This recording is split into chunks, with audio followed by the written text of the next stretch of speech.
Senator Cramer would like to offer an amendment. Thank you, Chairman. Ask for Cramer Amendment number 2.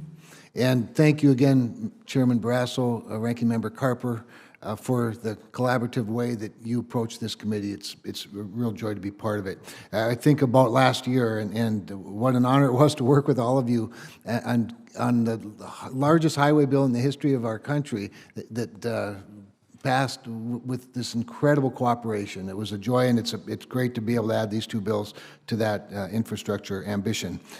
That being said, I do have this amendment before the committee to protect states' water rights, and I'm asking for your support. Last year, I led a bipartisan letter asking for the withdrawal of the Corps' disastrous water supply rule. Many of you signed that letter, and thankfully, the President withdrew the rule because there was bipartisan resolve that the Army Corps had overstepped its bounds.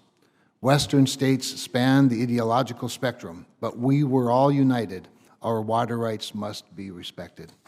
Since the rule's withdrawal, I've worked closely with the Western Governors Association, Western Attorneys General, and the Western Water Council to build upon this success by drafting legislation to address the long-standing conflict between the Army Corps of Engineers' application of federal water law and Western states' application of their water rights under the prior appropriation doctrine.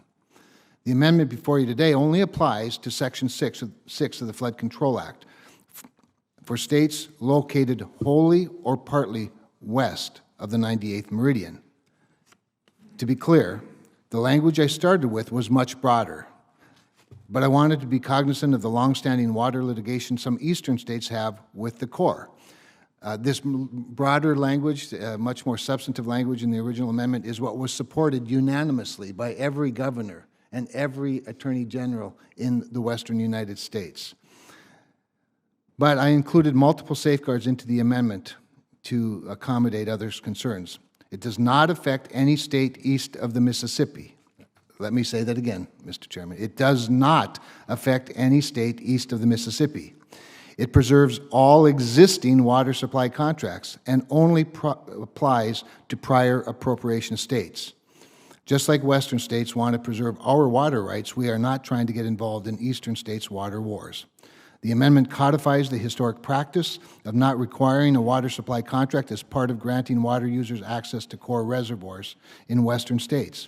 It is simple, but it is vital to states' rights to meet the water supply needs of their citizens.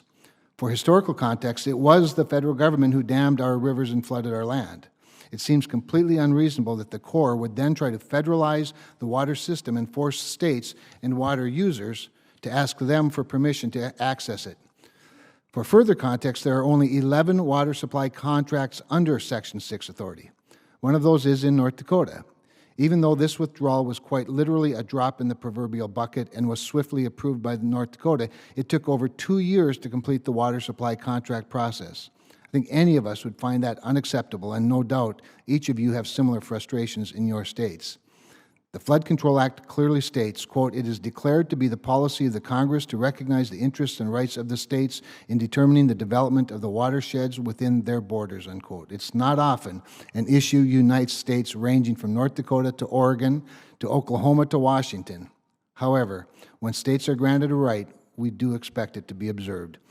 I've only been on this committee for a little more than a year, but it has been a common refrain from many of you that the Corps is unresponsive, has overstepped its bounds, or has completely ignored congressional direction. We should not squander the opportunities we have to address some of these issues. Mr. Chairman, like me, many members of this committee are from Western states or served as state legislators, regulators, or even governors. No matter our political stripes, we all understand the importance of protecting the rights granted to our states, and I'm sure each of you would agree you'd rather have your state determining how to best serve your constituents. I respectfully ask you to support the amendment and look forward to continuing to work with each of you. Thank you.